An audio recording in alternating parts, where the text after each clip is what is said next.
শীতের সকালে আবারও একটি নতুন ব্লগ নিয়ে চলে এসেছি। তো আমার সমস্ত বন্ধুদের জানাচ্ছি সুপ্রভাত। আমি মুনমুন, ব্লগার মুনমুন চ্যানেলে তোমাদের সবাইকে জানাচ্ছি অনেক অনেক স্বাগত। যে যেখান থেকে ভিডিওটা দেখছো নিশ্চয়ই তোমরা ভালো আছো। আগামী দিনেও ভালো থেকো, সুস্থ থেকো। ভিডিও শুরু করার আগেই বড়দের জানাই প্রণাম, ছোটদের জন্য রইল অনেক ভালোবাসা। মধ্যবিত্ত পরিবারের বউ হয়েছি, আর মধ্যবিত্ত পরিবারে কিছু পেতে হলে তাদেরকে যে অনেক পরিশ্রম করতে হয়, অনেক ধৈর্য রাখতে হয়, আর সবচেয়ে বেশি যে অনেক অপেক্ষা করতে হয়। আর এই তিনটে জিনিসকে মেনে চলেই চলছি, জানি না কবে কিছু পাবো। তো মধ্যবিত্ত পরিবারের বউ হয়ে এই সবগুলোই মেনে চলার চেষ্টা করছি, আর কঠোর পরিশ্রমের মধ্য দিয়ে জীবনযাপন করছি। তো ভিডিওটা তোমরা দেখতে থাকো, আশা করি ভালো লাগবে।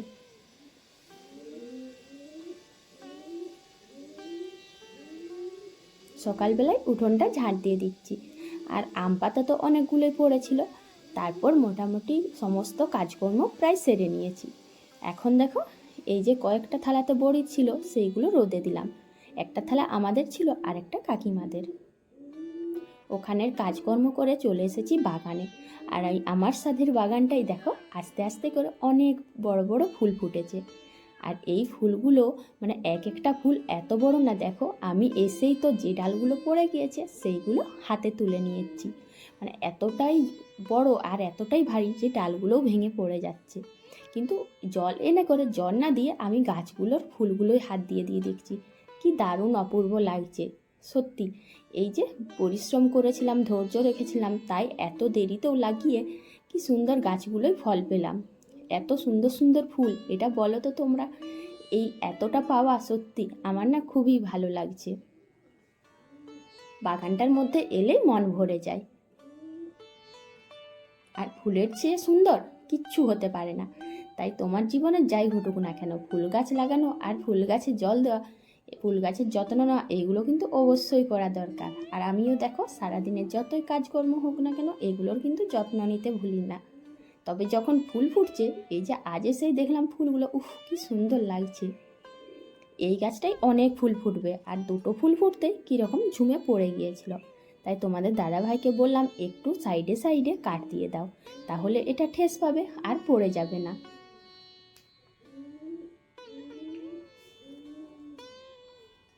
এই যে কি সুন্দর ঠেস পেয়ে গেল, আর পড়ছে না। গাছগুলোই তো এই মাত্র কুড়ি দিয়েছে, আর অনেক বড় বড় ফুল হয়। কয়েকটা ফুল ফুটেওছে, তোমাদেরকে দেখিয়েছিলাম। এখন মনে হচ্ছে একসাথে প্রায় অনেক ফুল ফুটবে। আবার গাছের যা ভারী ভারী পাতা, তাই যাতে না পড়ে যায়। এদিকে আবার দেখো এই দুটো ফুল তো গোলাপি কালারের, এই সাইডেরটা আলাদা এদিকেরটা আলাদা। তো এই দুটো ফুল না এদিক ওদিক উল্টো সাইড করে পড়ে গিয়েছে।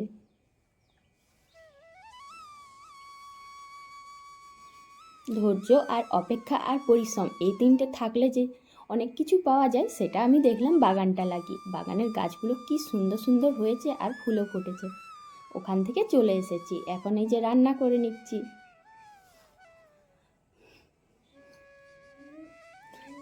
এই যে খামালুটা দেখছো, এটা দিদির বাড়িতে দিয়েছে। তোমরা হয়তো ভাববে যে প্রায়ই এ দেয় সে দেয়। আসলে আমাদের গ্রামের বাড়ি তো, গ্রামের বাড়িতে কি হয় বলো তো, যার বাড়িতেই যা হোক না কেন, যদি একটু বেশি জিনিস হয় এ তাকে দেয় সে তাকে দেয়। মানে আমার বাড়িতে হলেও কিন্তু এটা সেটা তাকে দিতে হয়। আর তাছাড়া এটা দিদির বাড়ি, তো খামালুটা তাই ভেজে নিচ্ছি।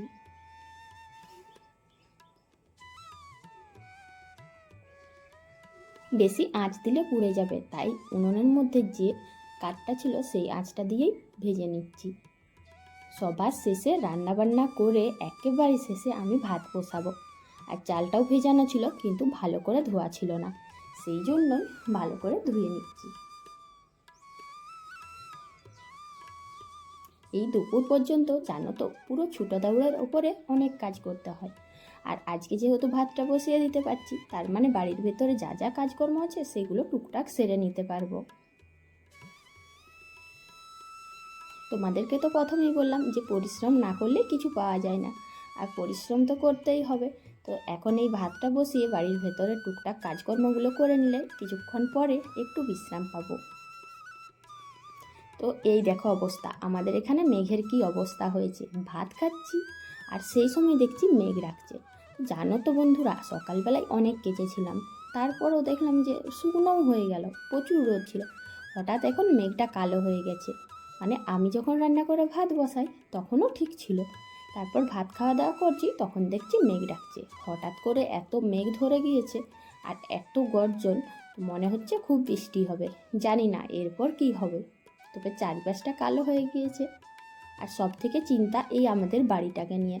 দেখো তোমরা, পুরো টিনের বাড়ি, আর এই বাঁশগুলো দিয়ে সাপোর্ট করা আছে যাতে উড়ে না যায়।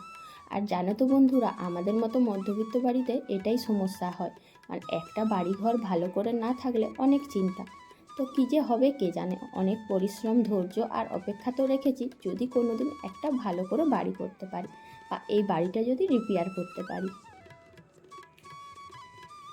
এখন বাইরে চলে এসেছিলাম, কিন্তু মেঘ ডাকার শব্দ শুনে ভেতরে চলে এসেছি।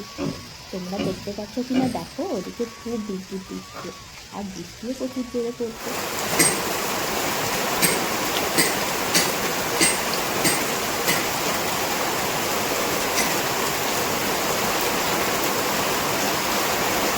এখন বৃষ্টির দিকটা অনেক বেড়েছে, পুরো চারিদিকটা সাদা। আর আমাদের এই যে টিনের থেকে জল পড়ছে, যেখানটায় আমরা দুয়ার থেকে বেরোই ওইখানটায় দেখো কি অবস্থা। তবে জানো তো বন্ধুরা, টিনের বাড়ি মানেই যে জল পড়বে বা খারাপ এমনটা নয়, কিন্তু আমাদের এখানে হনুমানের এত উপদ্রব, মানে টিনের বাড়ি মানে তার অবস্থা সত্যিই খারাপ। আমাদেরও বাড়িটা খুব সুন্দর ছিল, অনেক সুন্দর ছিল, কিন্তু এই হনুমানের জন্য হনুমান প্রতিদিন এত লাফায়, যার জন্য আমাদের টিনের বাড়িটা একেবারে নষ্ট হয়ে গেছে। আর এমন কোনো জায়গা নেই যে জল পড়ে না। আজ রিপেয়ার করলে কাল জল পড়ে। তো এখন জল পড়ছিল, আমি গেছিলাম একটু হাতে জল নেব, কিন্তু হাতে জল নেব কি তার আগেই টিনের জলে আমি ভিজে যাচ্ছি।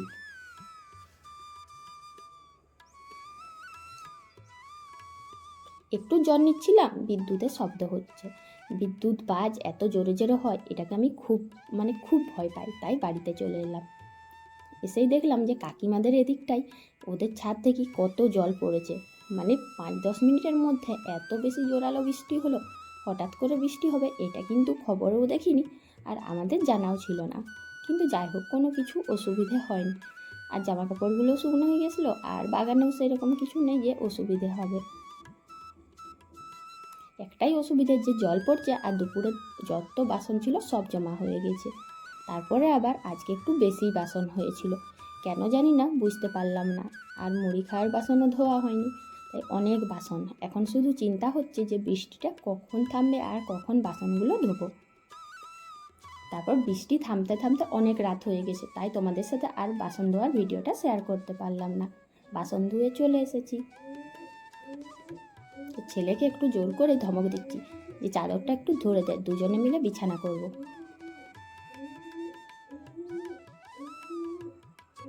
প্রথমে একবার বলেছিলাম, যখন আমি বাসন ধুয়ে এসেছিলাম তখন কথা শুনিনি। তারপরে এই যে পড়াশোনা করেছে, দিয়ে এখন আরেকবার এসেছি রান্নাবান্না করে খাওয়া দাওয়া করে। এখন মোটামুটি ও বিছানার চাদরটা ধরবে বলেছে।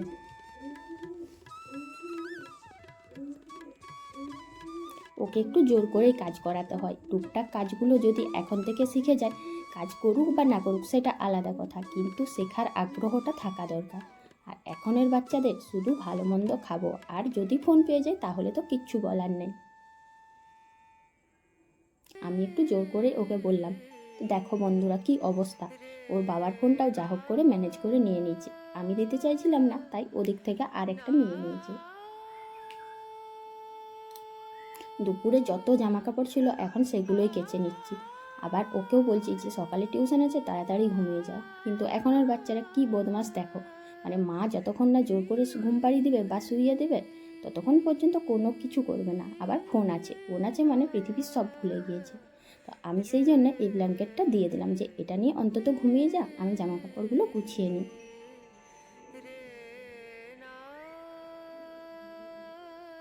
ওকে বালিশ দিই না, বালিশ খুব কমই দিই, এই চাদরটাই একটু দিই, কারণ এই চাদরটা হলে অনেকটাই পাতলা, আর বালিশ হলে ছোট বাচ্চার জন্য বালিশটা অনেক মোটা হয়ে যাবে, তাই চাদরটা দিই।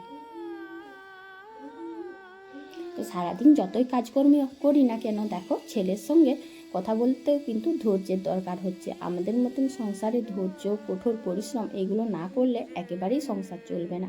আর অপেক্ষা, হ্যাঁ এই অপেক্ষাতেই আমি বসে রয়েছি যে কবে একটু আমাদের বাড়িতে একটু সুখ ফিরে আসবে, কবে একটু বাড়িগুলো ঠিক করতে পারবো। তো জানি না কবে ঠিক হবে, আর তোমরা যদি ভালোবাসা দাও হয়তো তবেই এগোতে পারবো। আমি এখন জামা কাপড়গুলো গুছিয়ে নিচ্ছি, ওদিকে দেখো ছেলের কাণ্ড, এত বকছি তাও কোনো কান দিচ্ছে না। মানে এখন আগে খুব ভালো ছিল, কোনো দরকার হতো না, মা যা বলতো তাই শুনতো। এখন একটু বেশি বদমাইশি হয়েছে, বলে না বড় হলে পাখনা গজিয়ে যায়, ঠিক সেই অবস্থাই হয়েছে। তো যাই হোক বন্ধুরা, আজ আর ব্লগটা করছি না, এখানেই শেষ করছি, কাল আবার দেখা হবে, কারণ এখন ছেলেকে ঘুম পাড়াতে হবে।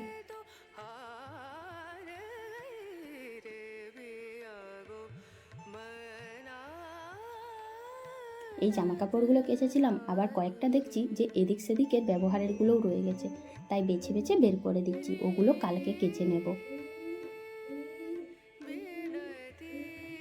আর জানো তো, জামা কাপড় গুছোতে গেলে আমাকে আবার গন্ধও শুনতে হয়, কারণ দু একটা জামা কাপড় ব্যবহার করার পরও সব জামার সাথে মিশিয়ে দেয় ছেলে, তাই গন্ধও শুনতে হয়। আবার মানে জামা কাপড় গোছানোর সময় যে কত কিছু পরীক্ষা নিরীক্ষা করতে হয় বলার নেই। তো বন্ধুরা, আজ এখানেই শেষ করছি, গুড নাইট।